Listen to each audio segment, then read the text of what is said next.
Hello, everybody, and welcome back to the Planet Film Network. I am one of your hosts, Sean Monk.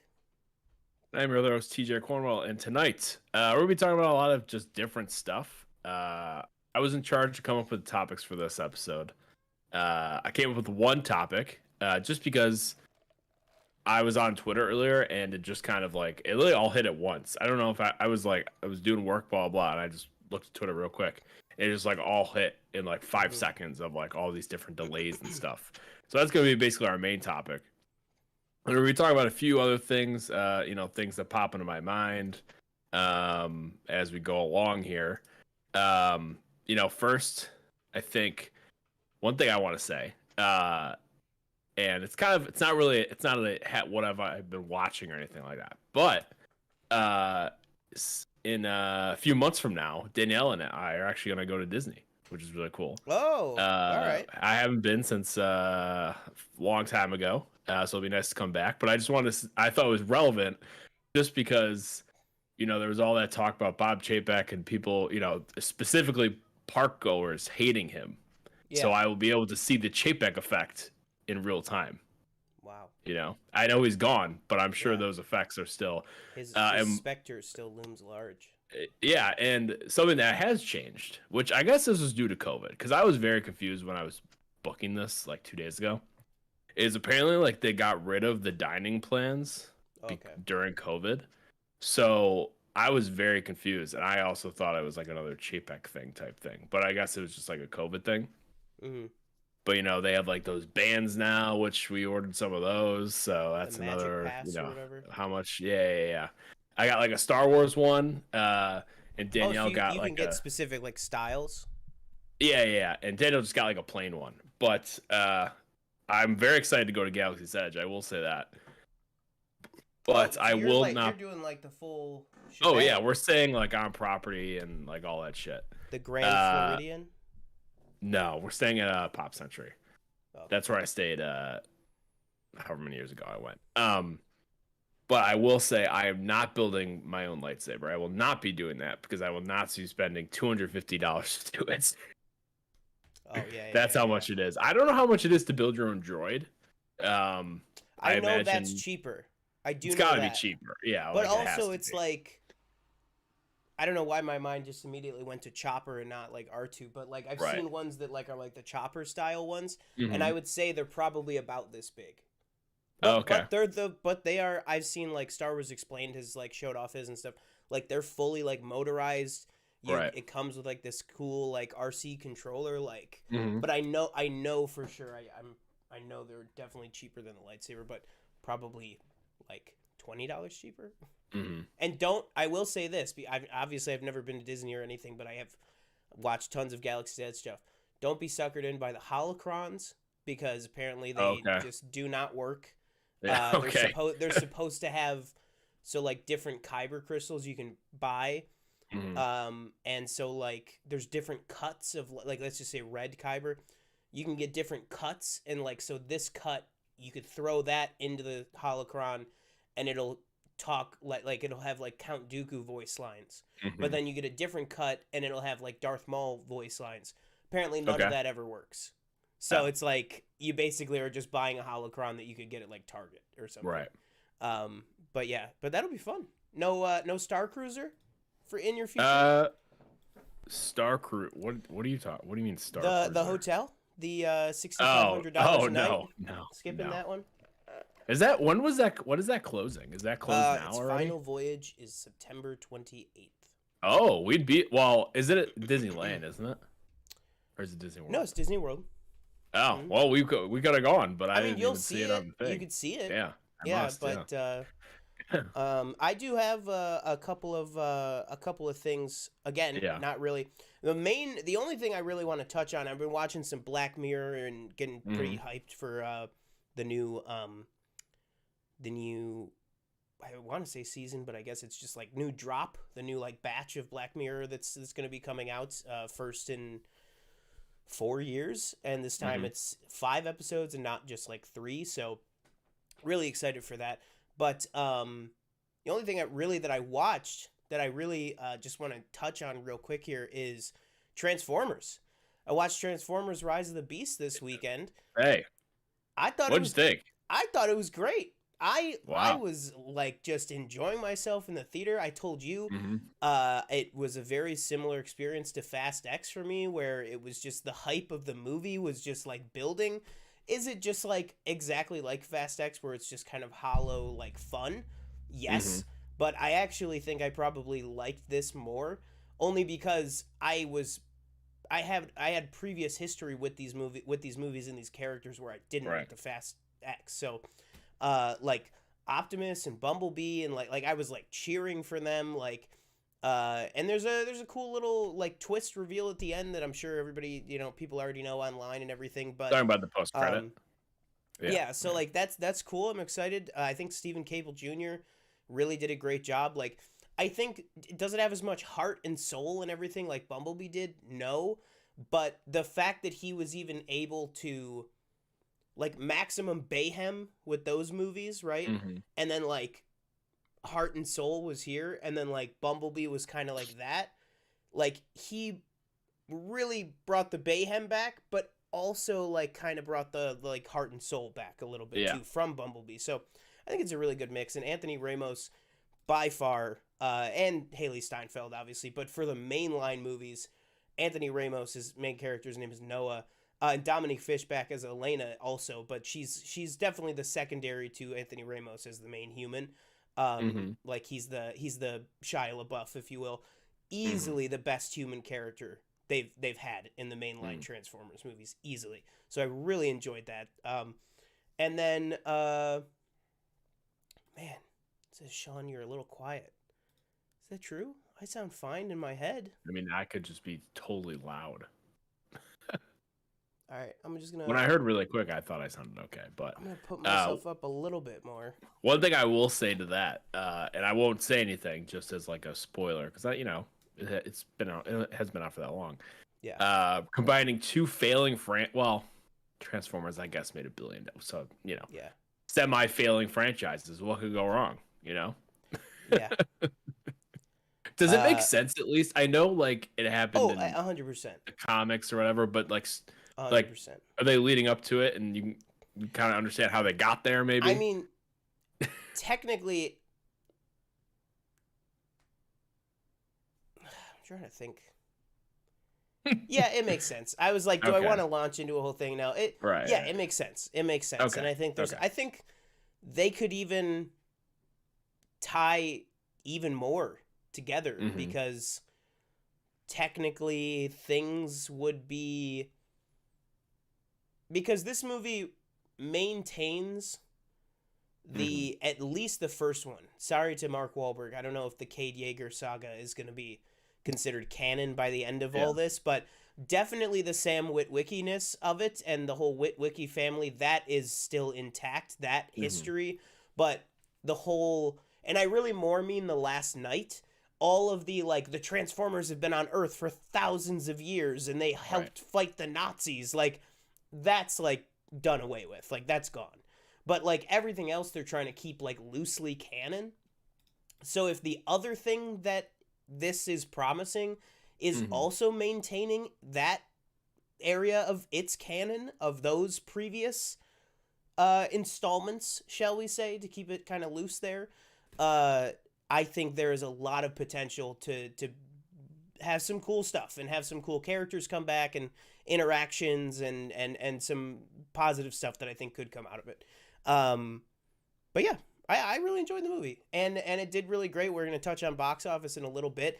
Spider Verse had a fantastic week, but Transformers did beat it and was #1 this weekend and had one of the biggest openings in the past 3 Transformers movies. So definitely a success for Paramount. Where we've been talking about how Paramount has kind of been up and down, but really really up. Hmm. But they've had a little bit of misfortune with some of their release dates for their past few movies, and I was really worried that well, first, a month ago we thought this movie was just going to be nothing and just kind of go away and get lost in the Right. shuffle. But $61 million, it kind of showed there's still a craving for this franchise. That being said, moving on. Uh, Also, going off your Disney World thing, I had my birthday this past week, obviously, which unfortunately I was very sick for. I'm still sick, but if anybody out there watched last week's episode, I am doing much better and able to talk and actually breathe. And my forehead does not feel like it is 200 degrees, which is great. But that being said, I got everything in order for going back to Toronto Fan Expo in August, Oh, which I okay. have not been to since pre-COVID, Right. which is awesome. And my mom helped out with tickets there for my birthday, and then specifically for my birthday, we were getting a bunch of stuff that I'm going to be able to meet. The one, because I'm going to be a little stricter on my budget and everything, but the one thing that I really wanted to do is I'm going to be getting a photo op with the one and only, the chosen one himself, Mr. Hayden Oh, Christensen. nice. So that'll be awesome. But also, there are a ton of awesome guests Mm-hmm. coming this week, or coming this year. There's the full Clone Wars voice cast is going to be there. Shamik Moore, who voices Miles in the Spider-Verse movies, is going to be there. Vincent D'Onofrio and Charlie Cox, a bunch of Harry Potter people, some Doctor Who people, a bunch of Marvel people. They're really, and a bunch of Star Trek people too. They're really like upping the ante of like, Mm-hmm. how do I put this nicely? Like more current actors in fandoms rather Mm-hmm. than like, wrestlers and William Shatner every year. You know what I Mm-hmm. mean? Like it's a lot more like people that are currently starring and stuff, which is awesome because it'll just bring even more people to Comic-Con and everything, which is really really cool. And then the last thing that I wanted to touch on was for my birthday, my friend Adrian made this incredible gift that was really kind of from she made them and everything, but is given to me at work because she's one of my coworkers. And so I will show them right now, which one of them is these cool, which I think I'm going to put on my backpack or somewhere, these Anakin and Obi-Wan pins, which are really, really cool. But then also, she has a hobby of making custom of these. So she made 2 of these, and I'll show you the first one here, which is really, really good. And the misspelling is intentional as a joke, just so anybody out there knows. But boom.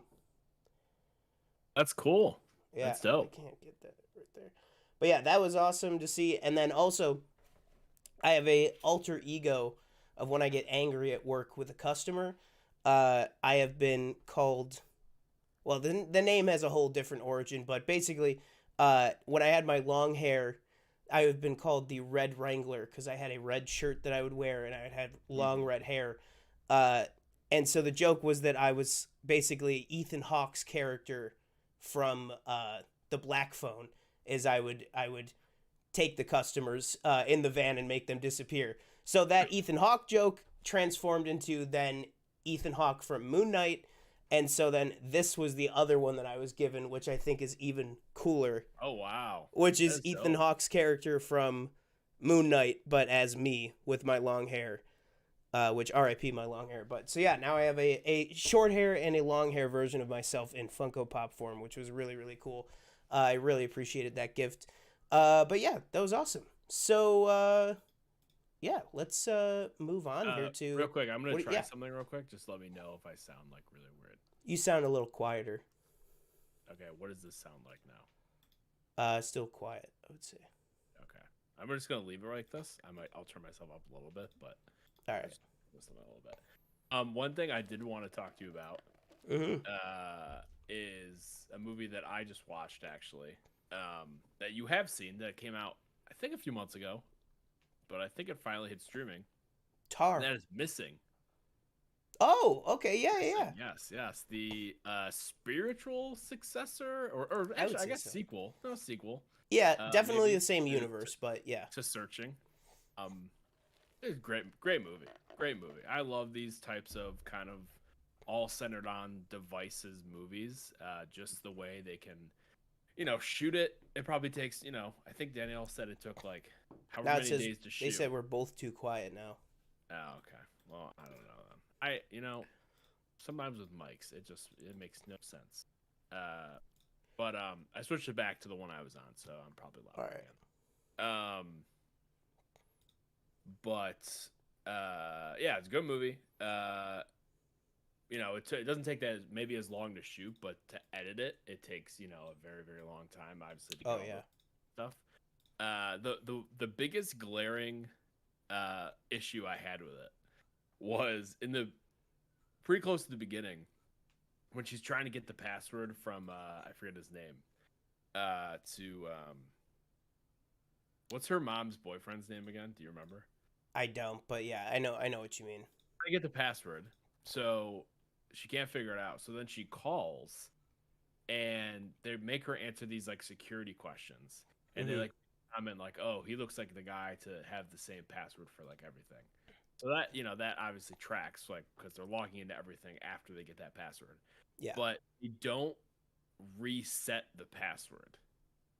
They implied that they give them his password over the phone, and then they use that for everything else. But when I was watching it, I was like, there is no way that would ever happen. I was like, no, you call any company and need to reset your password, they're definitely sending you a reset password link.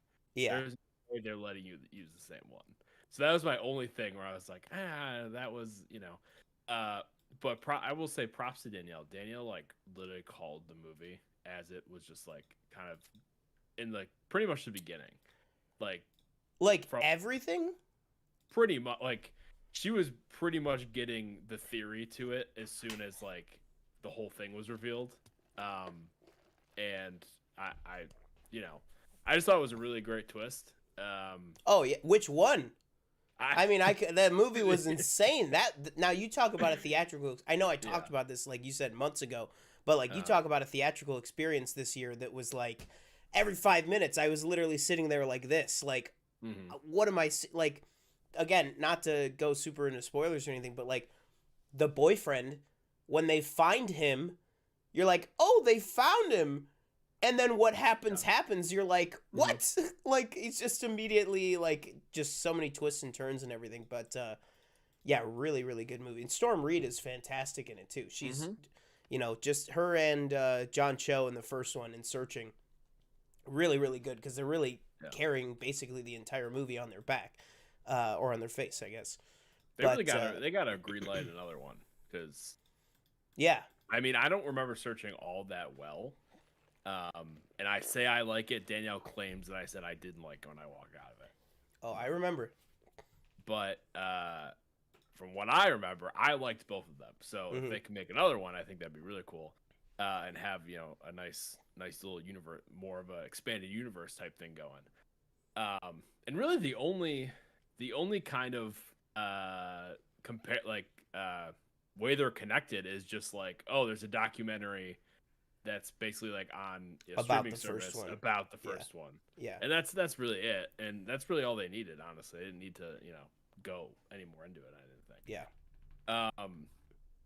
And then one other thing I wanted to talk about real quick, as I was telling you, I'm now in season 4 of Succession. I'm in The Last Stand. I watched episode 1 after the debacle of an episode that was the season 3 finale, where it just got all turned on its head, and you thought for sure that the kids were coming and they were going to put a stop. They had the majority.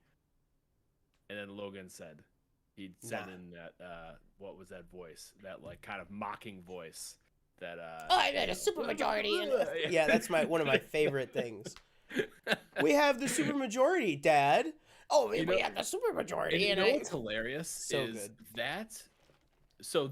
that last shot of Tom like kind of like comforting Shiv or whatever, I remember seeing that like years ago and being like, what is that from? Because I kept seeing it like on Twitter. People kept tweeting that shot, and I was like, okay, I don't know what this is like. Is it like a movie? Like, I didn't know it was from Succession. And then I got to it, I was like, oh shit, I've seen that before. Like, this makes so much more sense now. Yeah. But season 4 episode 1, Tom, new man, new kind of haircut, not really, kind of the same hair, just more like a little, I don't know, it just looks better, I guess. Yeah. You know, he's a little more premium, you know? Yeah, and I thought maybe that they had just gotten a straight out divorce in the beginning, I think. Tom and Shiv? Obviously turns out obviously they didn't. Now I don't know what happens I've seen like the last, what I think is one of the last shots in the finale. So I know maybe that they are still together, or maybe they're on some sort of like agreement again, whatever. But I was about to be like, wow, lots happened. Obviously still got Connor. Connor's just more annoying to me now, if anything. He's just like, I'm just like, can we just get him? Like, we're preaching about this 1% voting thing that he has, and he's like, oh, I'm gonna have to spend another $100 million to keep the 1%, because Greg's girlfriend was like, or his date or whatever was like, oh, how much would $100 million get you? And he's like, well, it'd keep me in the conversation. Yeah, it wouldn't get keep me at 1%. more. Yeah, but at some point, I'm just like, I'm just kind of, and maybe he has a bigger part to play later. And I know there's like a wedding coming up at some point, but I'm just like, I just don't care. I'm like, I'm just done with this character, because he's been on this train of like running for president for like however many episodes now. I'm like, can we just get it over with? You lost, okay? The only thing I'll say to you is that if I had to look back and say what is the number one Connor episode of the entire show, I would say season 4, episode 2. Perfect. That's the next episode. that's all I'll give you. But yeah, and then season 4, episode 3 is called Connor's wedding. So, the big. Connor's definitely got a lot to do in season 4 for sure. Yeah, and I was talking to you, like, I obviously loved the scene where they're both making bids for the Pierce, organization. I forget what it's called, but that whole thing is great. And like when Logan's sitting there, he's like, somebody be funny, somebody tell a joke, and then he goes to Greg. He's like, Greg, tell a joke, and I think Greg says whatever he says. He's like, well, that's not funny. And Greg's like, well, how about this? Where are all your kids? And then he comes back to Greg and says, like, oh, let's smell Greg's finger, because Greg was talking about how he, fingered that girl. Did some unspeakables. Unspeakables, yeah. There was I couldn't tell if Tom was being serious or not. Was there actually cameras? I think he was just fucking with him. Okay, that's what I thought. Yeah, I think he was just fucking with him. Because I was like, I don't know, just because, like, maybe there really are. Like, I wouldn't, not like that Logan sits back and watches them with scotch at the end of every night, but, like, maybe there really are cameras. I don't know. And I know, again, obviously Tom, something big happens to him later on. And I know that there's something going on with Greg, and he has a job of, like, firing a bunch of people. I believe that is that. You can nod, you can say yes if that's correct, right? Is that? I mean, it might come up. It might come up. Okay, I'm very interested to see how that is handled. Just because he's like not one of those, like, he's really not. He is just basically the viewer kind of in this situation. I mean, I'll just say season 4. Like any issues you have with like characters being passive or anything, like, everybody's just out. Everybody's out for advancement in season 4. Everybody. Logan, Tom, Greg, Connor, obviously the main 3, but like everybody. Everybody's out. Everybody's out for blood, except for Frank and Carl, who are just there to get their golden parachute and get out of town. Yeah. But yeah, absolutely fantastic. I'll be really excited to hear what you have to say about stuff that's coming up. All right, let's move on here. I want to get your thoughts on this, and I want to get anybody who's watching here, I want to get your thoughts on this as well. Star Wars Outlaws. Yeah. Where are you at? I mean, we have, this is something that you and I haven't really discussed all that much. I think we probably messaged each other a couple times about it. I can't even remember though. But we got, I mean, obviously for about a year now, even longer than that, we knew that there was this scrapped open world Star Wars game years ago that was then shelved, and now we know that this is that project kind of revived. And then about a year ago, there was some strong rumors that Ubisoft was working on something for after the EA exclusivity window ended, and they didn't waste any time. Got a surprise trailer. I think it was on Saturday, I believe we got the surprise trailer. And then right at the end of the trailer, they said, and tune back in tomorrow because we're going to be releasing. It ended up being about 10 minutes of gameplay. Yeah. So were you able to watch both of these? What are your thoughts on this game? This whole, the trailer, everything. We got shots of Han and Carbonite, Jabba. So I know you and Diego Luna will be happy. We're getting some Jabba the Hutt back in here. But what are your thoughts, kind of, in total on this game? Yeah, I feel like I vaguely remember this game like being a thing. So it is very interesting to see like what they came up with. Obviously there's a lot of goodwill with Star Wars games right now. Obviously we had Jedi Survivor, Fallen Order. I don't know what people thought of Squadrons. I don't actually ever think I never played Squadrons. But I did play Battlefront 2, which I was kind of, it was fine. I was not the biggest fan of the campaign. The multiplayer was kind of there, but it didn't last with it, unfortunately. Except for Ewok. Peaked. I feel like when we played most of it was like prime COVID time. Usually, I feel like. Oh yeah. When we played most of Battlefront 2. But no, I'm interested to see what they have. It looks to be, and they might have said this, but it looks to be just like a single player story again. Yep. And they have to make it very exciting. It's not, you don't have lightsabers, force powers, or anything like that. Although I think there was something with, or maybe I might be thinking of a different game. I think I'm thinking of a different game. But so they have to make the gunplay exciting. And from what I've seen, it looks like that is, it looks fun. Some of the animation, like some of the that at one point where they just look kind of goofy, where she like punches out I forget what the clan Pike is called. Guy. The Pike, yeah, like the Pike very guy. first one you're talking about. Yeah, and he like spins. Yeah, I was like, okay, it's kind of goofy, whatever. There's also like a year before release too, but yeah. Right, but I did like the space battle. I thought that all looked really cool, and it seemed to be pretty just kind of like going right into it. Like there's no kind of, and again, that's very very early work, I guess. Like you said, it comes out in you said 2024. Yeah. So, but and it's got that like kind of No Man's Sky element of like just ground to space immediately. Right, like pretty much seamless, where it's like, oh, we're just gonna fly, go to space. Oh, now we're in a battle. Now we're maybe gonna light speed somewhere else. So yeah, it looked really cool. I'm excited for it.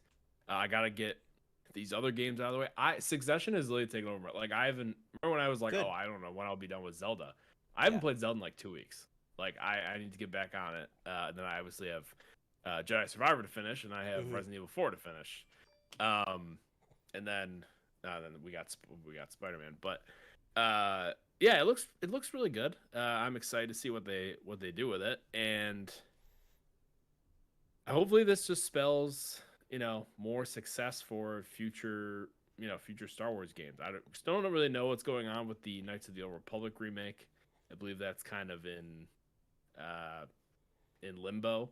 That Star Wars Eclipse, I don't think anybody knows what's going on with that, because apparently that announcement, it was just like an advertisement for a job, basically. It wasn't really, they don't really have any concrete anything on that yet. Quick, I want to get your thoughts on this too. I don't have like all of it in front of me, but I want to get your thoughts on this kind of Embracer Group news. Did you see this? Oh, this Embracer Group stuff?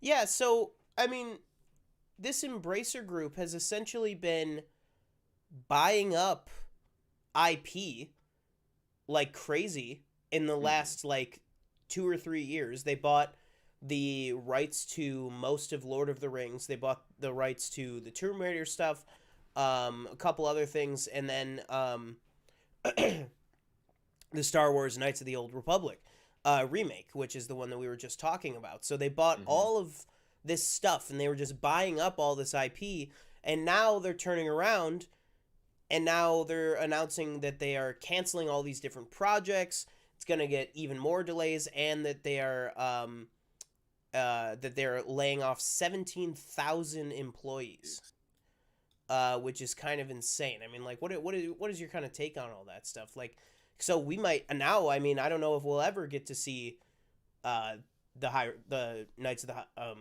Jesus, High Republic. Knights of the Old Republic remake. I don't know. Who was developing that? It was spearheaded by Embracer Group, but then the developer, I forget the name, but that developer fell through completely, right? That was where the whole issue came from, was that Embracer was trying to find a new development house. Yeah. No, it's obviously terrible. I mean, anytime there's layoffs and in any industry, like mass layoffs, it's very unfortunate. We're seeing it a lot, unfortunately, in the gaming industry, with just developers. But this is, they're buying all this IP and we're buying all these developers, et cetera, and then, I don't think there's really that, as much as maybe they want to say, there's not enough attention to the longevity of keeping those developers around and keeping those projects going, keeping those people employed. Yeah. And that seems like just another kind of just unfortunate thing that just happened. And again, you hate to see it. And, I didn't know, like, because I was just looking at who some of the developers are. Like, they own THQ Nordic, which I didn't know, who has done my favorite milkshake. Thanks. Where's this from? Oh, McDonald's. For Grimace's birthday. Oh, Grimace's birthday. Everybody yeah, shout out to Grimace. Is it the 12th? Is today the 12th? Oh, it's the 13th. Oh, that's right. It's Grimace's birthday is celebration week. But yeah, shout out Grimace. Good for you. But like THQ Nordic did the remake of Battle for Bikini Bottom that I liked a lot. Oh, there you go. Yeah, that was a super well received game. Before they were THQ Nordic, I think it was just THQ. I think they did a lot of those kind of like, platforming kind of licensed Nickelodeon, etc., maybe Disney games that were really fun. Yeah. And then I'd have to look at, obviously Crystal Dynamics. We know them of Avengers fame. And yes. They've also obviously done a few other games. Looks like were they behind the Lord of the Rings Gollum game? Yeah. Well, yeah. That's the thing is that that's the biggest thing to me that I'm like really upset about is they bought so much of I believe the first, because like the Lord of the Rings rights are like a cluster F of craziness, but like so Amazon has the rights to everything in the Second Age. I think Embracer bought the rights to everything else. And I should say non-film rights. So the film rights are still with Warner Brothers and with Legendary. And with I'm sure portion of it with Peter Jackson's production company, of course. But everything else is with Embracer Group. So it's like, yeah, they did that Gollum game, but also it's like now, are we ever gonna get like another Blank of Mordor game or something? You know what I mean? Like the Shadow of Mordor and stuff like that. Right. Like, are we ever gonna be even able to see another like Aragorn game like that? Or even like there was talk for a while, I know, of like a Isildur game going back in time to like the original conflict and everything like that they were talking about doing at Embracer. And so now it's just like what like. These companies are buying up these rights and then just like putting them on a shelf essentially. Like, and it's just really like, that was and obviously first and foremost, like you said, it's the layoffs, which is just horrendous. But it's like, what are these companies doing? Just buying all this stuff that they can't even take care of. Like, you have to use the Lord of the Rings reference. They're being a real steward of Gondor right now. And they're lighting themselves on fire and they're running towards that cliff. You know what I mean? Like they're, and I really don't want them to jump off with everything that they own. Because again, too, they have the Tomb Raider rights now. So it's like they got Tomb Raider, they got Lord of the Rings, they have the remake of the Star Wars game. A lot of people were really looking forward to a lot of this stuff, and I just, it sucks that all those people got let go and that all that stuff's up in the air. Was there any studio, did you see, that was like hit like the hardest or anything like that? I don't know, because I didn't read the full, like Embracer Group put out like this huge like notes app basically, which is like ridiculous that these companies like just put out like a notes app thing. Hey, sorry, we're letting go of thousands of people. Right. Like, but like, it's just crazy. I mean, but that's But then again, at the same time, look at Disney. Disney let go of, what was it, 7,000 people 2 months ago, like and then this yeah. month they're set to let go of another like 4,000. It's just insane out there right now. But unfortunately, it doesn't, stuff like that affects human lives, and it affects the content that we watch and play and enjoy and love and stuff like that. So I just hope that it all, shakes out in the end, and hopefully, other studios, stuff like that, maybe they're able to acquire some of this stuff, get people back working, everything like that. But yeah. Oh, sorry, we kind of did get sidetracked a little bit, but yeah. So Star Wars Outlaws. My quick thoughts on it. I really liked what we saw. I think it seems early. I like the wanted thing. Like it definitely seemed like GTA, and they said, I don't know if you watched. So did you watch the 10-minute thing with or without the commentary? Without. Okay. So I didn't even realize they did one with commentary. So I went back and I rewatched it with the developer commentary, where I think they had the head of narrative and the head of like level design or something like that. But it was definitely the head of narrative was the main guy talking, and it was the exact same footage, just with their direct commentary over it. And he said right in the video, he was like, "This, we very much want." He didn't name drop GTA because obviously it's a different company, but he said, we want this wanted system and this reputation system to be very much in line with other, massive open world games that people are used to. But were you expecting the kind of like bribe, do not bribe, this kind of like branching storyline system? Because that feels like something that Star Wars is really kind of not wanted to go into because of the whole like, well, is it canon that she accepted the bribe, or is it canon that she didn't accept the bribe? Like, so Are you saying was kinda, like these types of decisions will affect maybe the story later on or something like that? do you think they will?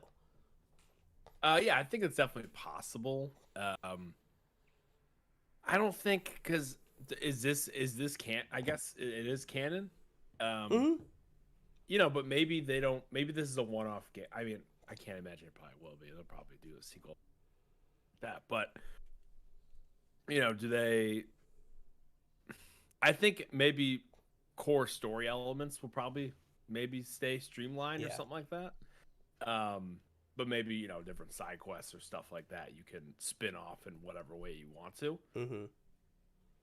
Or they find, although I guess it kind of takes away from the whole kind of choose your own adventure type thing, but they just, no matter what you choose, it all kind of like leads back to one point. You know what I mean?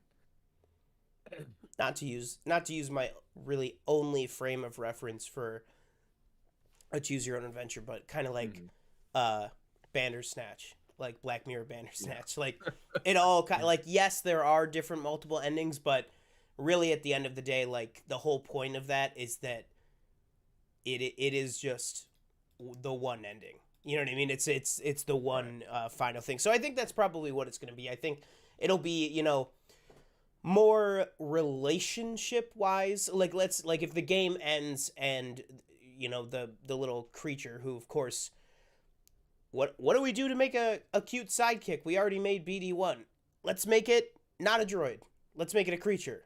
But that thing, Nyx is its name. Like, obviously just, and I'm not saying they ripped off Fallen Order. It's a video game trope to have a little like companion thing, but obviously it's just like a little furry BD1, which looked really, really cool. But that being said, one of the things I really did like about the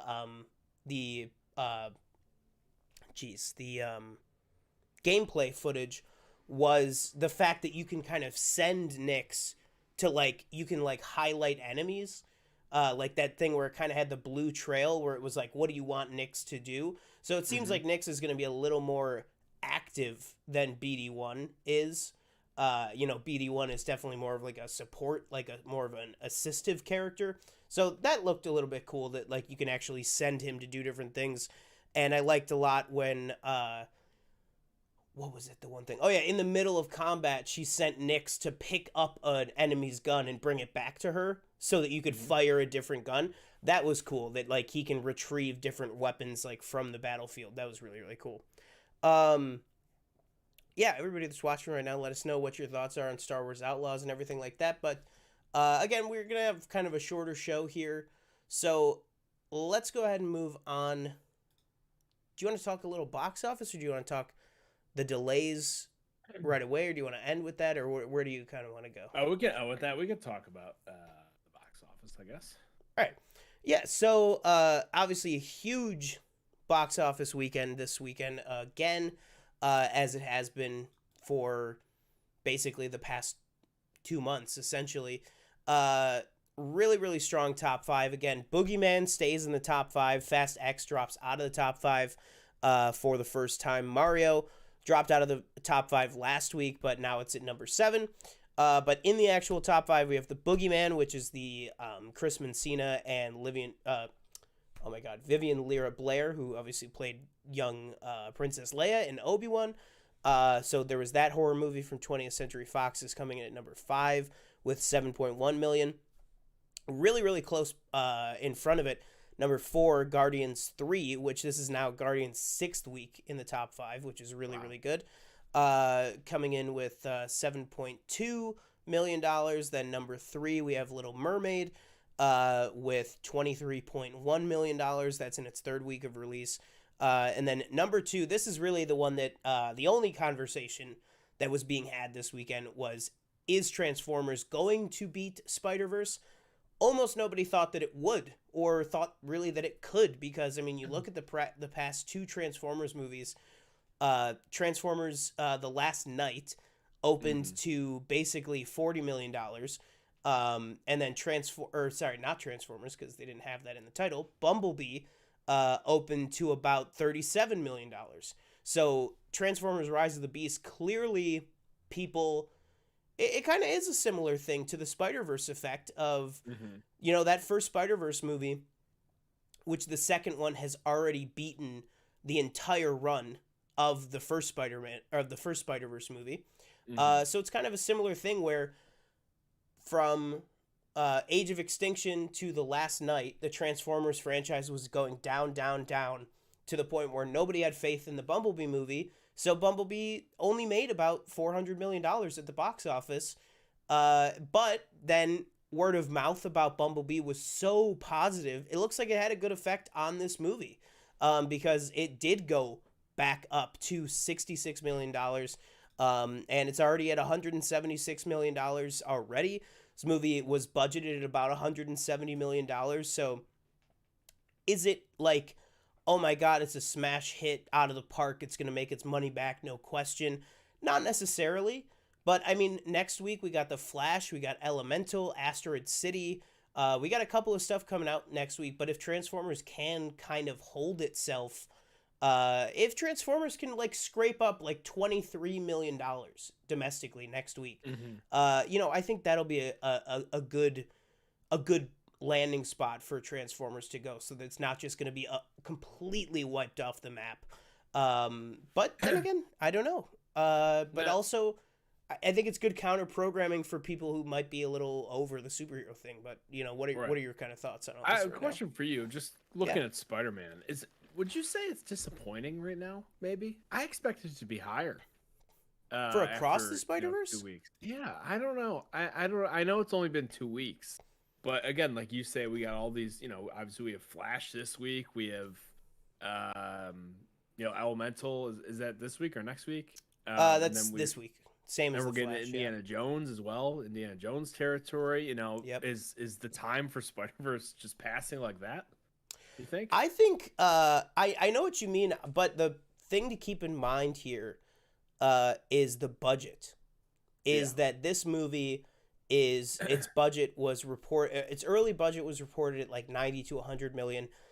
People have said that seems a little low for what it is. So, even if you're putting it a little higher, let's say 110 or 115 million dollars, and Dan Murrell, who again has a fantastic channel but has fantastic coverage of box office every single week, broke down this entirely of what percentages the different international markets take, how much exactly prints and advertising was, which is just, the marketing numbers. And basically he basically interpreted from all the figures that basically this movie has already broken even. That it needed about $370 to $390 million to break even. And that's not saying that the movie cost $400 million. It's just saying if the movie had a budget of 100 and something, $110 million, another $110 million on the marketing, that's $250 million. Then you got to figure, okay, so if the movie makes $250 million, boom, they broke even. Right. Not necessarily, because the theaters have to take a cut. The studios have to take a cut. Profit participation has to happen for the directors and Lord and Miller and maybe any of the cast that has percentages and stuff. But then again, at the end of the day, you're looking at $396 for this movie, which again has completely surpassed the entire run of the first movie. So the first movie only got to $378. So this movie has already made $20 million more in just 2 weeks than the first movie made in its entire run. So again, kind of like Transformers, where I'm saying it really hangs in the balance of, is the Flash going to come in and just blow it out of the water? Like, is the Flash going to come in and just sweep everything else away?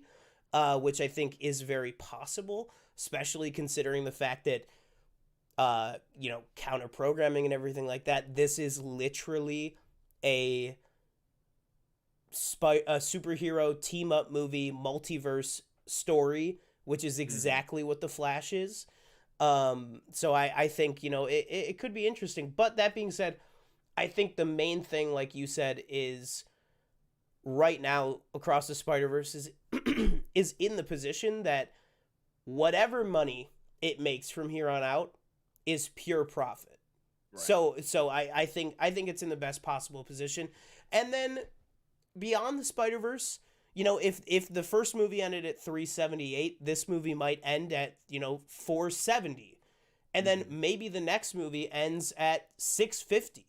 I think it's a really good, it's kind of like, just thinking in my head, more expensive for sure, but it's kind of got that same kind of stepladder approach like the John Wick movies have. If each movie can just consistently build upon the last one, I think Sony's going to take that as a win.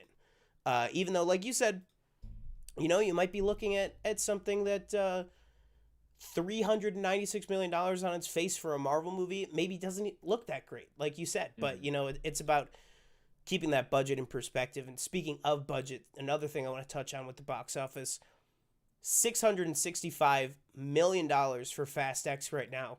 Not even close to making a profit. Not even close. I mean, you're looking at a $350 million budget on Fast X, plus all the marketing, plus all the different, theatrical distribution stuff, everything, all the studio cuts, everything that has to make its own money back. I think this movie is in a really, really rough spot. But what do you think? If Fast X can't turn a profit, or turns a very minimal profit, like, again, $350 million production budget on this movie. First of all, where did all that money go? Because what? And second of all, went to the cast. Exactly. Maybe some of those people on the plane, maybe they aren't found. To save a little bit of money on the budget. Fair enough. I don't know. Because as big a movie as Avengers Endgame was, you gotta keep in mind that was part of it. They went from 40 main characters in Infinity War to 10 main characters in Endgame. That's something that genuinely was a budget thing. It also was a story thing, but going from 40 main characters in Infinity War to really a core group of like 10 Avengers in Endgame really made a difference on the bottom line, to not have to pay everybody for the entirety of the movie. And so maybe that's an approach that they take in Fast 11. But do you think, with where this movie's at right now, and anybody watching the chat too, what do you think this means for Fast 11 or this Hobbs movie, or Vin is out there talking about Fast X is going to be a trilogy of itself. What do you think? I mean, is Universal going to kind of be tightening the belt a little bit, or do you think they're just going to let Vin, do whatever Vin wants? I think they definitely give Fast X a sequel. Now, will it be another 2 movies? I think that kind of depends. I think really it should just be obviously Fast X and then the one after. Yeah. Whether it be Fast X Part 2 or Fast 11, whatever. I think it might be time to, we wrap the franchise up. As much as I hate to say it. And again, I think people should see this one because it's a really good time. Jason Momoa obviously, steals the show in a lot of people's opinion. Yeah. And in Vin's opinion as well. Yeah, in Vin's opinion as well. If it's not making the money, it's just, you can't keep burning cash like that. Yeah. It's just not sustainable. So I think, no matter how it does, whether this one turns a profit, I think obviously you definitely get a sequel, and you close it out most likely. I can't see it being 3. I don't know why you would need to do 3. Yeah. Personally, how long was that one? 2.5. I mean, you could. Yeah, it was like 2.25. I think. Yeah. Yeah. Maybe they just do it, and maybe this is. I think a good PR way to spin it is to have Vin just be like, "Oh, that's what I meant the whole time. Is when I said it was going to be 3 movies, I meant the Hobbs movie was one of them." I think that's a good way to save the PR-ness of it. Because. I don't see Vin Diesel being like, well, I know I said we wanted 3, but Universal said I can only get 2. He would never say something like that. So I think to spin it to a positive, I think probably that's what we'll see is they're going to be like, they're going to call, this, the Fast X saga, and like Fast X.5 is going to be whatever this Hobbs movie is. Which again, though, we talked about last week that The Rock is not in the power position that he has been, as of the last couple of years. So, it'll be interesting to see kind of how it all shakes out because Vin and The Rock now are kind of on less stable ground than they're kind of used to being on. But we'll see what happens. Again, the last thing for box office, Guardians crossing $800 million, beat the first Guardians movie. It's now the 15th highest grossing MCU movie of all time. It is poised to, in the next week, take over Thor Love and Thunder, and it'll most likely settle in at the 13th highest grossing MCU movie of all time, just behind Thor Ragnarok. So, huge win for James Gunn, everything like that, really fantastic. Before we get to the delays, I meant to say in the what we've been watching section, James Gunn was recently on, and by recently I mean literally today, the episode came out on Michael Rosenbaum's podcast, Inside of You. He was on there and he gets super, super candid about the Marvel and DC stuff and plans that he has, his take on things. And just said like some really, really good stuff. And I know a lot of the clips have been clipped out already and are trending online and everything. But anybody out there, if you want a really good conversation, James Gunn on Michael Rosenbaum's podcast was really, really good today. Very, very, very good. And he says in there, he goes, I'm not a guy, I'm not going to do podcasts. He only did it because he's personal friends with Michael Rosenbaum. So it's probably not a conversation that we're going to be used to James Gunn having at that, kind of length and level. So really, really good conversation. And he talks about how much it was nice to see him, like his kind of post the release of Guardians 3, just being like, this movie that I cared about so much, just seeing how well it's been received has been great. Man, I'm just so glad that we're in a place that after, all this Marvel fatigue and everything's terrible. The fact that we've had 2 incredible Marvel projects in a row with Guardians and Spider-Man. And then also another thing that we could talk about here, TJ, Secret Invasion is next week. I mean, are we ready for this? It's I don't know did you see the episode lengths came out? No, I didn't. first two episodes, 58 and 56 minutes. So I mean, Love let's it. go. I mean, did you get a chance? Did you watch that scene with Ross, with Everett No, Ross? I didn't. I was gonna try and just stay kind of Stay out of it. Yeah, I saw they in line. released Yeah. one with the one from the trailer of Maria Hill and Fury, like where they're in like that bar. Mm-hmm. From the trailer where she's like, you've been off of Earth for 5 years and I've been cleaning up your messes. I saw they released that clip. I stayed away from that. But man, that one with Martin Freeman, if the whole show is like that, and if and this is like the fourth most important person in the show. Nick Fury wasn't even in it. So if Martin Freeman is that good in the whole show, I am very, very excited. In the cinematography, I mean, anything you want to say about, Moon Knight or stuff not looking real or not looking practical with some of these Disney Plus shows. I hate to pull this name because it's such a cliche at this point, but this is looking a lot more like bricks and what is it? Bricks and screws of Andor than the volume. So if there's a little more Tony Gilroy bricks and screws, I think that'll be really, really good. I mean, that scene looked fantastic. So I'm very excited for Secret Invasion. And just as a housekeeping thing for the channel, I will be going back. I've enjoyed having a couple weeks off of having to do any of my immediate reaction videos, but I will have every single week. I will definitely have a Secret Invasion immediate reaction up on the channel for sure. Very, very excited for that. Quick question, just before we get into the whole delays and stuff, because you're way more in on the CW than I am, and I'm just saying as in more about it, and that story they were trying to tell and all that stuff. I thought so. You told me that they're renewing Superman and Lois, right? But and there's stories that they're cutting the budget, basically reducing number of series regulars, et cetera, et cetera. I thought and the CW episode count. And episode count. I thought they were just getting rid of the channel. No, I thought that was like no. So, I think originally that was the plan, was that they were going to do that, but then I think, I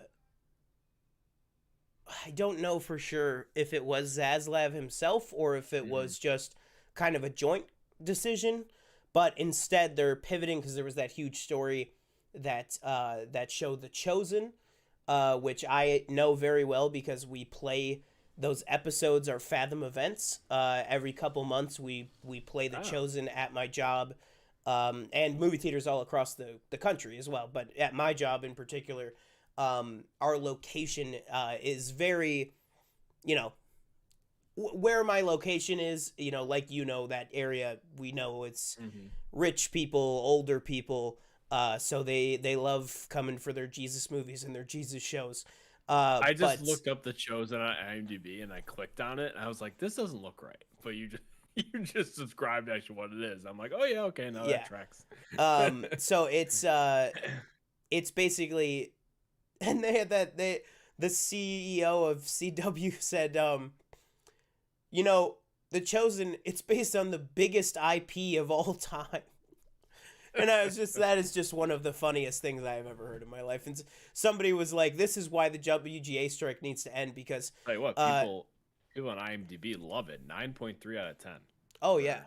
Absolutely. I'm serious. When we play The Chosen, because it literally basically, it like plays in cycles with Fathom. So like every month they'll play, like season 3 just ended in the Fathom series. So now the next time we play The Chosen, it'll start over with like season 1, episode 1 and 2. So that's how they do it, is that you buy a ticket and you can go to the theater and you can watch 2 episodes at a time of The Chosen. Now, actually thinking about it though, now that the CW purchased the rights, I don't know if Fathom is going to keep showing it. I didn't even think about that until now. But yeah, this is a huge show with a huge following. That is, I think, honestly going to be a really big ratings win for the CW. I mean, the CW is a channel that you can get it with your rabbit ear antennas. You know what I mean? Like, you can get CW as a channel that everybody has access to. So I think it is going to be a big win for them.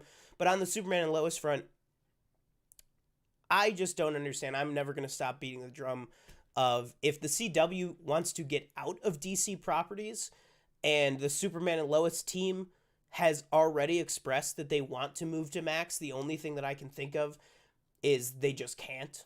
There must just be something in the contracts that says, we can't do it. And also, to be honest with you, James Gunn does lightly touch on what I assumed was Superman and Lois in the podcast today, because he goes, cool.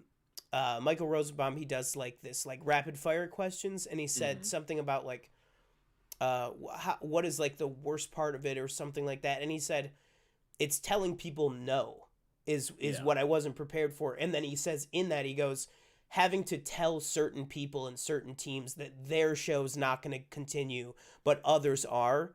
Right. And he said I had to do that quite recently. So I took that immediately as canceling Gotham Knights, but telling Superman and Lois that they're going to keep going.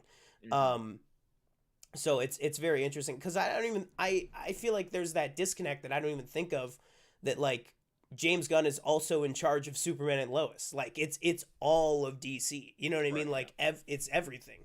It's the animated shows. It's the animated movies. The Justice League Unlimited stuff. Like it's everything that he's in charge of. So, that's interesting there. But yeah, not surprised that Gotham Knights show got canceled. I mean, it was basically a meme or a joke from the very beginning. So, not really surprised on that front. But yeah, I mean, if Superman and Lois is coming back, if it is just for one more turn, season 3, I am back caught up with the show. I thought that in season 3 they handled the recast of John, their one son. I thought they handled that recast fantastically. He's recast? Yeah, the kid. I think the kid stepped away from acting, like the original guy. I think he was like, I just want to like do something different with my life. But I thought they did a great job with him, so I'm excited to see where they go, and I think it sets up a lot of interesting stuff with their two sons in the season 3 finale. So I'm glad that they are coming back for season 4, even if it's for 10 episodes. If they can make it an incredibly tight 10 episode. Also, I think it's a good thing that they might be shedding some of these extra characters, because that's always kind of been a CW show problem is, you know, you're at the Star Labs team on The Flash at one point was 8 people. And it's like when you have 8 people in a room that are like, well, what do we got to do this week? It's like the show was so much stronger when it was just, you know, Harrison, Barry, Caitlin, and Cisco, you know, just those 4. But then, you know, it just keeps getting bigger and bigger. So I'd be excited to just kind of trim it down, get a great last season out of it, and kind of close out that show, because I think that show's fantastic. But yeah. So let's go ahead and move on to our final topic here, which is all these delays. So, I mean, the title of this live stream puts it pretty bluntly, which is, and when I was writing it, I originally was going to use the word calendar, and then I was going to use the word movies, but it is well and truly Disney reshuffling their next decade.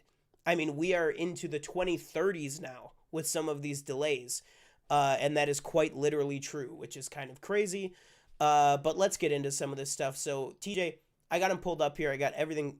Can you see these? Okay, good. So I got everything pulled up here. So do you want to start with the Marvel of it, the Avatar of it, the Star Wars of it, or some of these other kind of miscellaneous stuff? Let's just go whatever Marvel you want first, just because it's the biggest of them. Just speaking of Captain America: Brave New World, I did love the quote, I think, that was pulled today, where Harrison Ford was being interviewed, and I think they asked him if he was going to turn into Red Hulk, and he said, "What's a Red Hulk?" Yeah, which I thought was really funny, because you have to imagine, like, Harrison Ford, that type of person who kind of pretty probably oblivious to like what's going on in that universe. Kevin Feige's got to love those types of people, you know. That's like not like the Tom Holland where it's like, you know, oh, is anything good, you know, spill at any point or something like that. People that are like, whatever. Like, my take on that was just like, I mean, that, like, if you asked him, like, what's going on with Val? Are you going to be recruited by Val? in the end credit scene, and he was like, I don't know what you're talking about. Yeah. I'd believe him. The dude is playing the Red Hulk. I mean, like, he knows what the Red Hulk is. Like, and I just, like, these tweets, like, I literally wrote out a tweet. I wrote out an entire tweet, and then I deleted it, because I was just like, I'm not going to scream into the echo chamber about this. But for a second here, just allow me to scream into the echo chamber about this. Which is, I just, like, you're going to ask this guy all these questions, and he's not going to give you anything. Like, I just don't, I'm just, I would prefer if we didn't spend the next year and a half going to Harrison Ford going, are you going to kill Captain America? And him go, it's like, you know, I get it. Like, we've been doing that for a decade with Harrison Ford. Yeah. Like, that's his shtick, is that, like, he's not going to give you anything, so just stop trying. Right. Like, that's basically, yeah, exactly. Shot first, Greedo, or... Yeah, exactly. I don't care. I love that. Although I did see... did you see the other... But, like, these are the comments that I love of Harrison Ford. Is somebody asked him, what are your thoughts on people saying, like, should Indiana Jones still be, like, punching Nazis or something? Or what do you think Indiana Jones would do, like, with, like, the modern day, like, Nazis? Basically, somebody said that, and he was like, I think he'd be first in line. He'd be punching people just to get to the Nazis. I thought that was hilarious, and James Mangold was just, like, laughing his ass off. But yeah, like, if you're gonna try to do the, like, oh, I need to get a pull quote for a tweet, focus on James Mangold. To ask him about Dawn of the Jedi. You know, Harrison's not gonna give you anything, so it's just like, I know that we are gonna have a year of Harrison Ford says he might know what the Red Hulk is now. Like, you know what I mean? But anyways, you talk about Captain America Brave New World, which literally Anthony Mackie tweeted out last week that it was going to be coming out on May 3rd, and that already has changed. So Captain America previously dated for May 3rd, 2024, moving to July 26th, 2024. Thunderbolts was on that July date, is now on December 2024. Blade, which was on a September 2024 date, is now in February 2025. Deadpool is the very interesting one here, which I'd be totally up for a deeper Deadpool talk for you here. But Deadpool, which, by the way, also all these listings that we're looking at here are the official Disney release calendar things, and I think it is important to note that they changed it from Deadpool 3 to now it's called Untitled Deadpool Movie. So I think that is definitely hinting to us that I think there is going to be a deeper title than just Deadpool 2 or Deadpool 3 on this movie.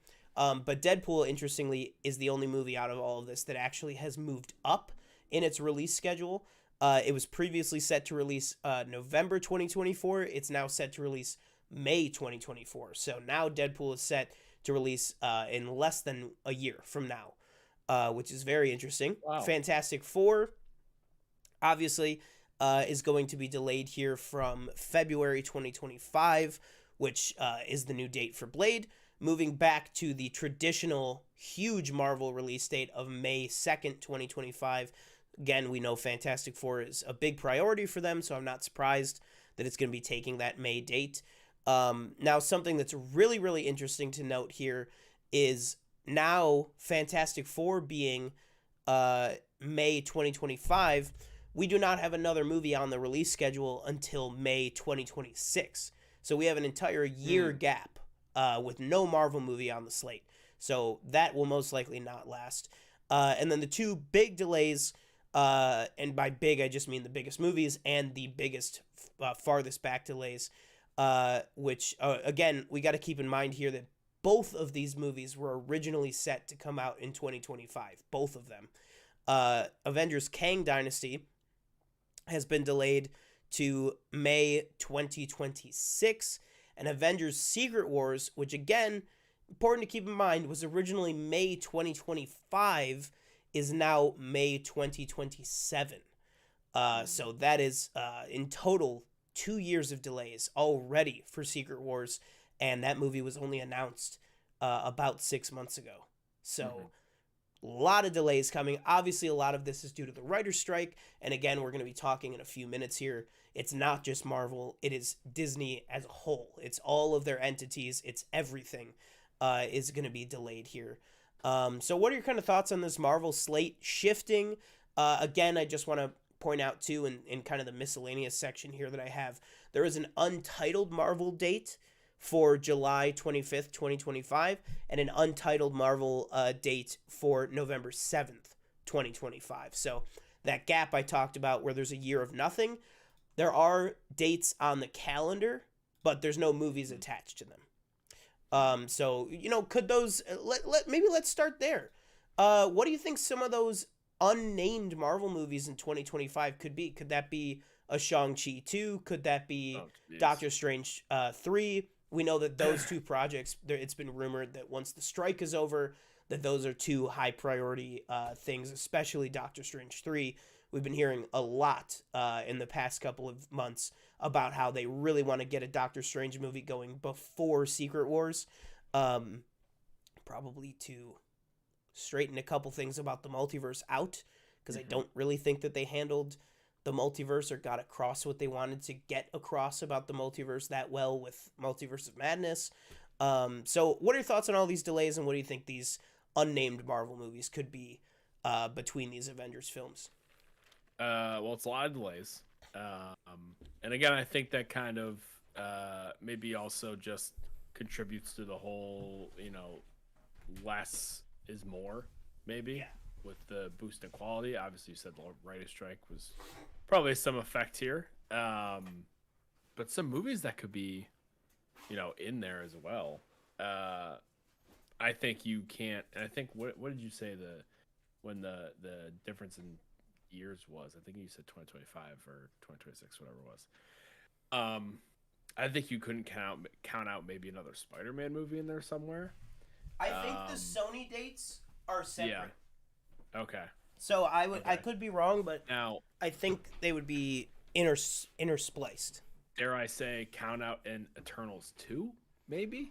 I personally would say count out in Eternals 2, but there was a big audience for that movie, to be fair. I'm trying to think of, obviously we have a gazillion characters we have to introduce to. Black Panther 3, maybe? Is that a possibility? Yeah, possibly. I know Letitia Wright this week at a Comic-Con said that they're not sure where what's going to happen with that, but the last one literally just came out, so I think Doctor Strange 3 is definitely a good bet.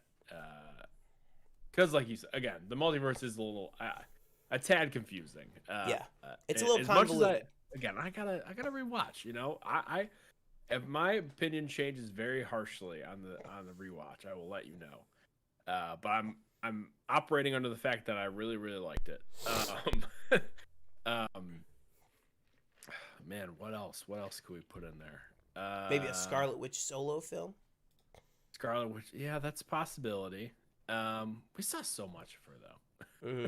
Yeah. I'm trying to think of some characters maybe that we have not seen in a really long time or something.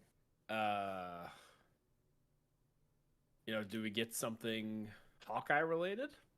Is that a possibility? Maybe I was thinking about that. Maybe I know we're already getting 2 Avengers movies, but maybe it's time you tee up a Young Avengers film or a West Coast Avengers film, something like that, where you have Jeremy Renner kind of anchoring that.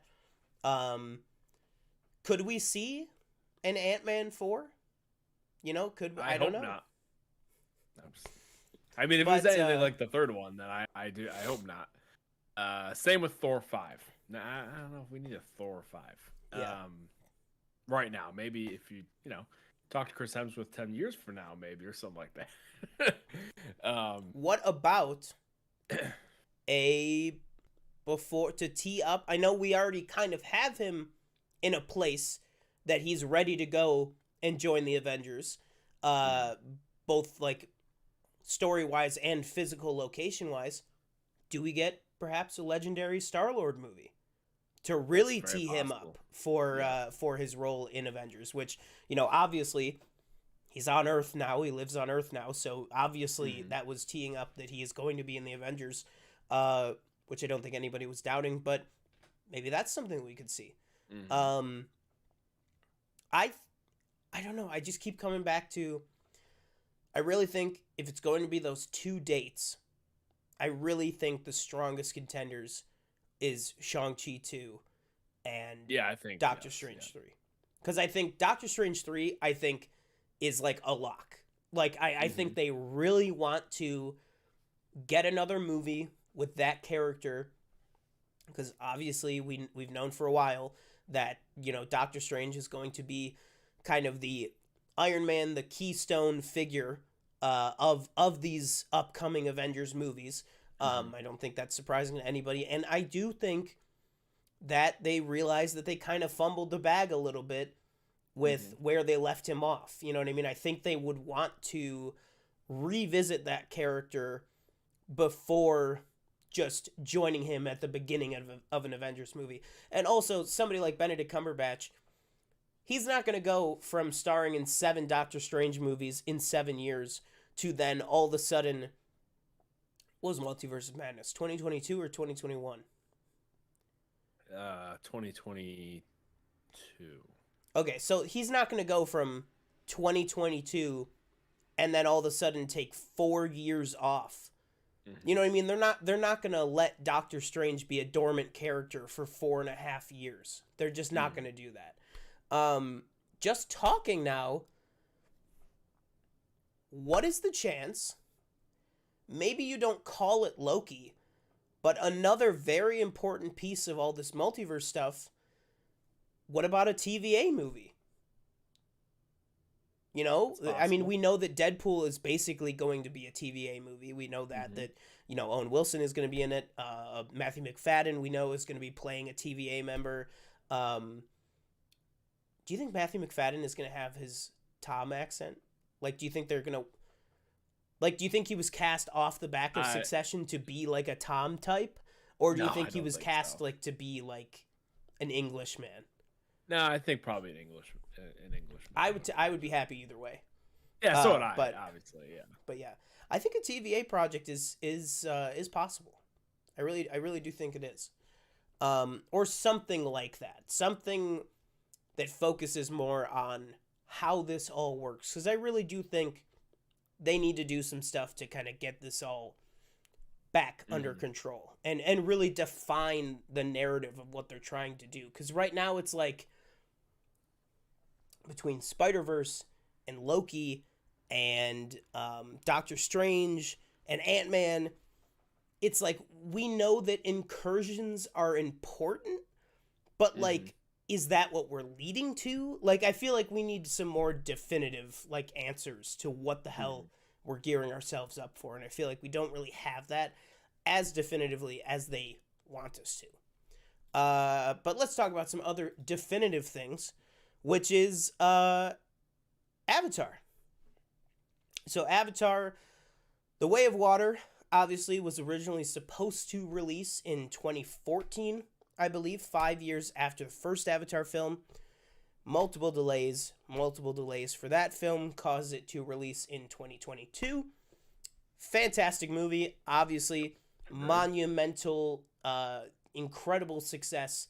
Third highest grossing movie of all time, which, big win there. And then Avatar 3 was set to release December 2024, and so on every 2 years. No longer the case. Color me surprised that the Avatar movies got delayed.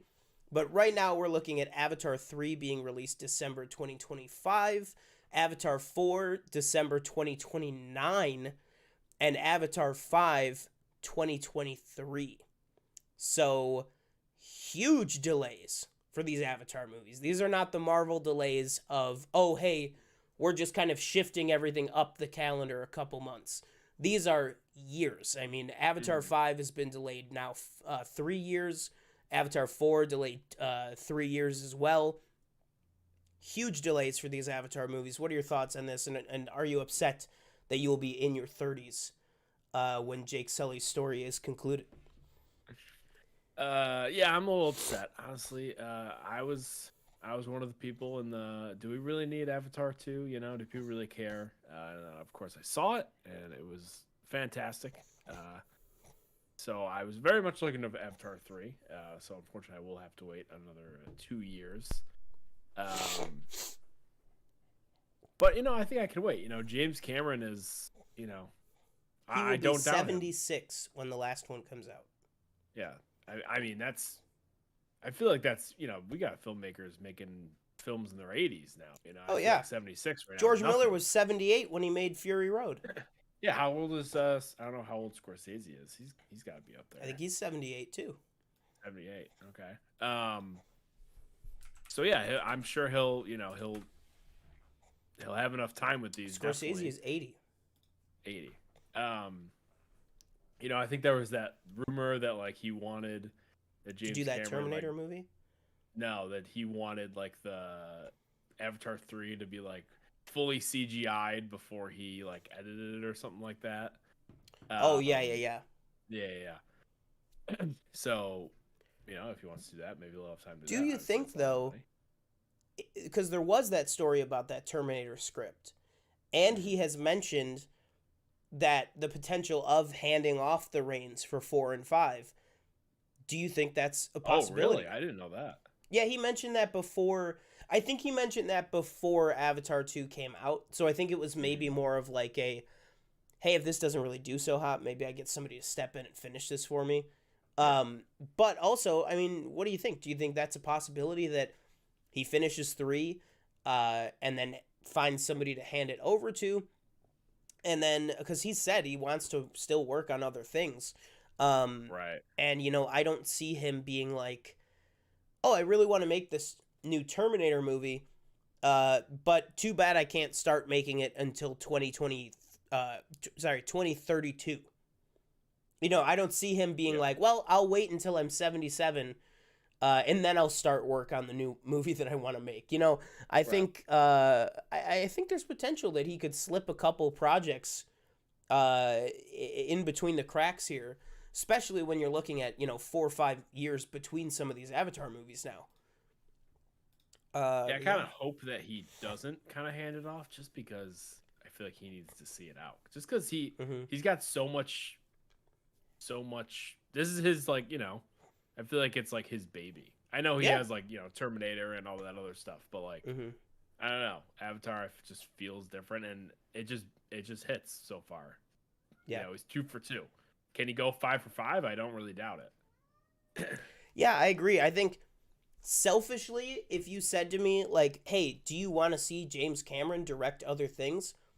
I would say yes, absolutely. Mm-hmm. But then if you said to me, "Do you want somebody that isn't James Cameron closing out the Avatar movies?" I would say no, I don't. No. I want it to be James Cameron.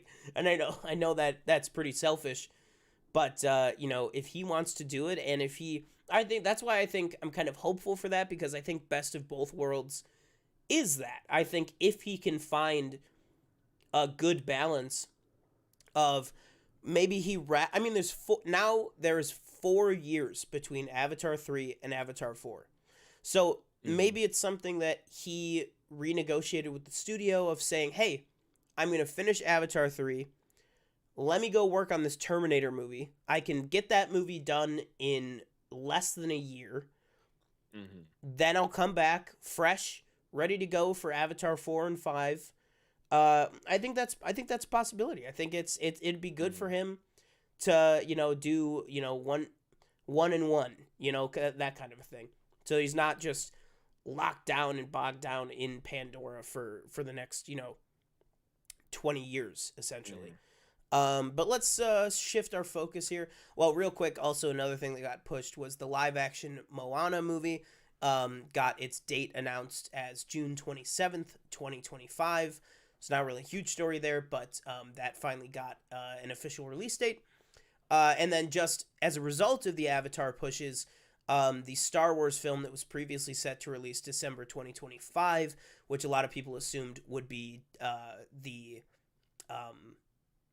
Rey's New Jedi Order film, it has now been pushed to May 22nd, 2026, which lends us into leading on to here the Star Wars side of everything, which is 2 movies apparently getting ready to be released in 2026. I will believe that when I see it, but let's just read it how it is right now, which is an untitled Star Wars film. Again, this is assumedly going to be the Dave Filoni Heir to the Empire Mandoverse film.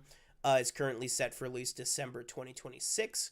And then the next film, which would be James Mangold's Dawn of the Jedi film, is set to release December 2027. So if this is true and if this holds out and everything, what are your thoughts on some of these Star Wars moves? And are you okay with, that would be 3 Star Wars movies within 18 months of each other? What are your kind of thoughts on that? Because I feel like at that point we will have gone, let me think, at that point we will have gone 6 years between Star Wars movies, and then we're going to get 3 back to back to back like that. I don't know if that's even going to stay that way, but if it does stay that way, to me, I feel like that's a little bit too on top of each other. Yeah, I think 6 months apart is a little overkill. I would prefer the whole full year between. And we saw what happened with that with Solo and The Last Jedi with 6 months. Yeah. Not to say that's not doable. It's just more of like an occasion type thing. I feel like it just kind of loses that little bit of value if you start getting them, boom, boom, boom, boom, like that. And then obviously, the 3 are out. Okay, now what? We have to wait another 6-7 years or whatever for the next trilogy or however many movies. So no, I would prefer if it was, kind of a yearly event. Or if it's more than a year between them, that'd be fine with me too. But not, like you said, not like 6 months apart. That's seems a tad overkill to me. Especially the 2 in the same year. Same year, that. Yeah. But then again, Marvel said that they were going to do Kang Dynasty and Secret Wars in the same year, and now I think it is also different. Whereas these movies are more they seem to be more in the vein of a,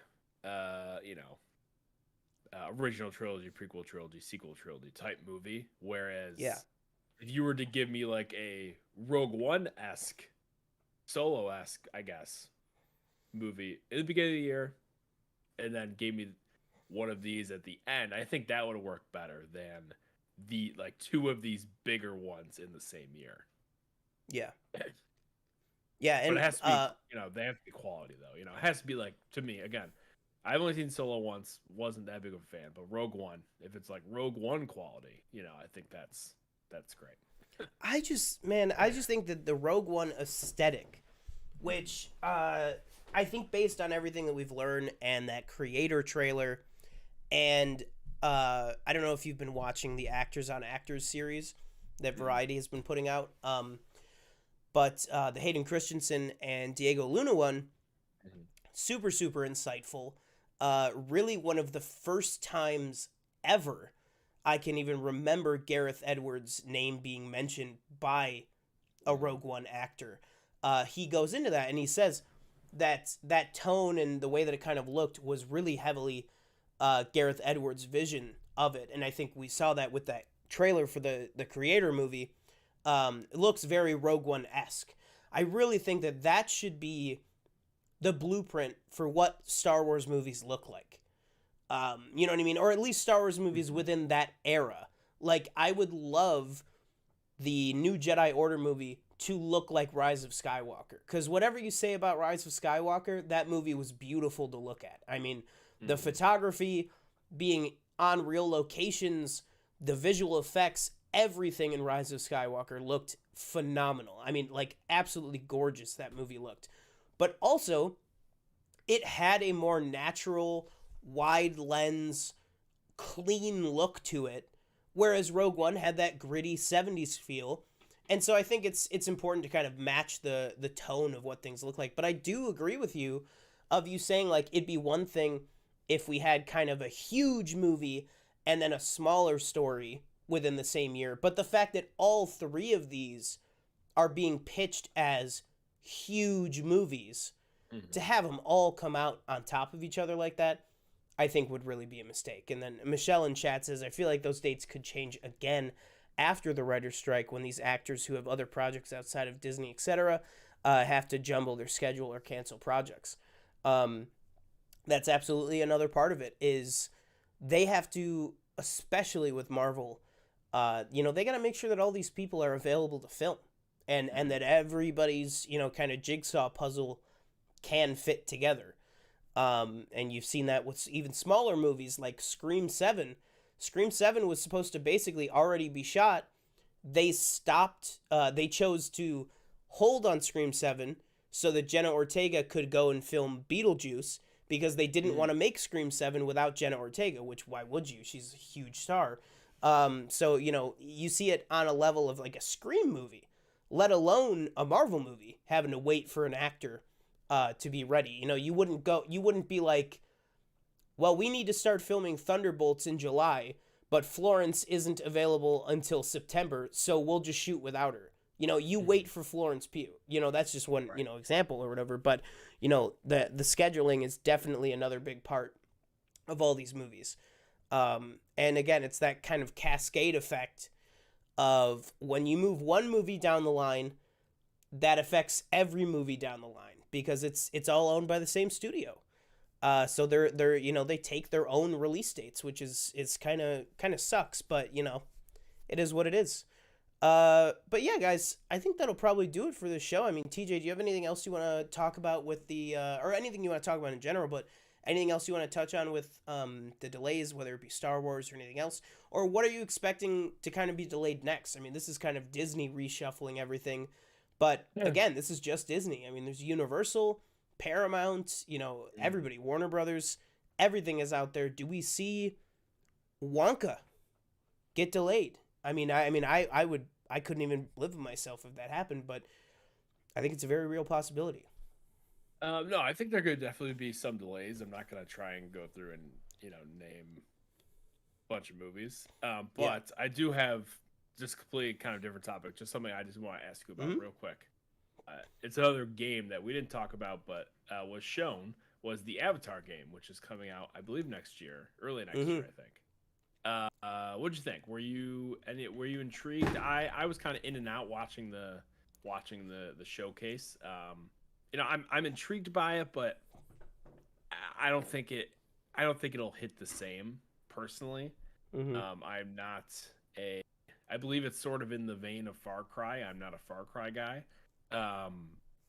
And when you see an Avatar movie, it's kind of a whole, experience, just how good everything looks, the CGI, the effects, all that stuff looks fantastic. And I don't know if it's going to be, I'm sure maybe James Cameron has some hand in it, but he's not, overseeing the art direct and all that stuff. You know what I mean? So what'd you think of what they showed? I thought it looked good. I didn't watch the full gameplay reveal and everything, but I did watch the 2.5 minute trailer. I thought it looked good. I thought the thing that got me the most excited was something I feel like game studios of all kinds, especially with these bigger IP titles, have been shying away from, is the online co-op, which sounds really, really cool. I'd be very excited. And on a story level, I did like the story as well, that you're this Na'vi that, rather than being a part of the Avatar program, you're an actual natural-born Na'vi that was taken in by the humans and kind of trained to hunt your own kind. It's something we haven't really seen from anything Avatar yet. Not to say that we won't see that in the future, but I think that's a very interesting thing for a character's journey, is to be this natural born Na'vi that is programmed to hunt your own people. How do you live with that? How do you feel about that? What decisions does it make you make? And then just from a practical game element as well, I think, I've never played any of the Far Cry games or anything, but I know it's that more tribal, bow and arrow type, you know, and I love I think it was Rise of the Tomb Raider, I think it was. Like, you know, with the bow and arrow and everything like that. So if it can feel kind of like that kind of gameplay, with kind of scavenging and stuff, I liked a lot of that stuff. So, you know, I'm hopeful for it, but again, like you said, it's not like it looks like the movies. You know what I mean? It's definitely a Avatar video game. You know, it definitely looks like that rather than like, oh my god, this is going to be like a mind-altering experience. Like, I don't even think particularly it looks as good as like Jedi Survivor. You know what I mean? Like, I don't even think it looks as good as that. But that being said, I think I'm excited to play the game in general. You know, if it could be like a Hogwarts Legacy type, because like Hogwarts Legacy, I don't play that for, oh my god, the human characters look so real, which they do, honestly. I mean, it looks really good in Hogwarts Legacy, but like the main thing about Hogwarts Legacy is you play to be in that world. So, you know, I think the main takeaways, you know, if you can feel like you're really on Pandora, or even if you know, if it doesn't feel like you're actually there, but you want to be engrossed in that world, I think it looks great. But the actual gameplay, comes out, maybe December 7th this year, so not 2020. December 7th, 2023 or 2024? Yep, 2023. Oh, shit. Yeah.